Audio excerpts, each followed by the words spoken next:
కూడా ఇంటర్వ్యూలో ఫోన్ చేసి మరి అడుగుతాను, అవునా ఏంటి అవునా అని. నాకు కూడా తెలియదు కదండి, బికాజ్ ఏంటంటే బేసికలీ నేను ఎలాంటి సోషల్ మీడియా నేను చూడట్లేదు, ఎలాంటి ఎపిసోడ్ చూడలేదు, అండ్ బయట ఏం జరిగిందో నాకు అస్సలు ఏమీ తెలియదు అండి.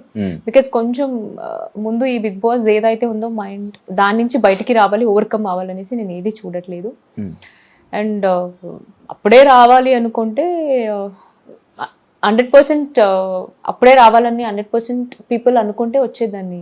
సో మీకు ఎలా అయితే రావాలని అనుకుని ఉంటారో మీకు ఆపోజిట్గా 100% నేను ఉండాలని ఓటేసి ఉంటారు కదా, అందుకే రాలేదు. బయటకు వచ్చాక అరే అనవసరంగా బిగ్ బాస్కి వెళ్ళాను, వెళ్ళకపోయినా బాగున్నాను అనే ఫీలింగ్ వచ్చింది? బయటకు వచ్చాక అనిపించలేదండి, బికాస్ బయట ఏం జరిగిందో నాకు టు బీ ఫ్రాంక్ తెలియదు. కానీ ఇంట్లో అనిపించిన సందర్భాలు ఉన్నాయి. తీసుకోలేకపోతున్నాను, మెంటల్ స్ట్రెస్ ఎక్కువ అవుతుంది, ప్రతిదానికి రియాక్ట్ అవ్వాల్సి వస్తుంది, నా వల్ల అవ్వట్లేదు అనేసి అనుకున్న సందర్భాలు ఉన్నాయి. కానీ బయటకు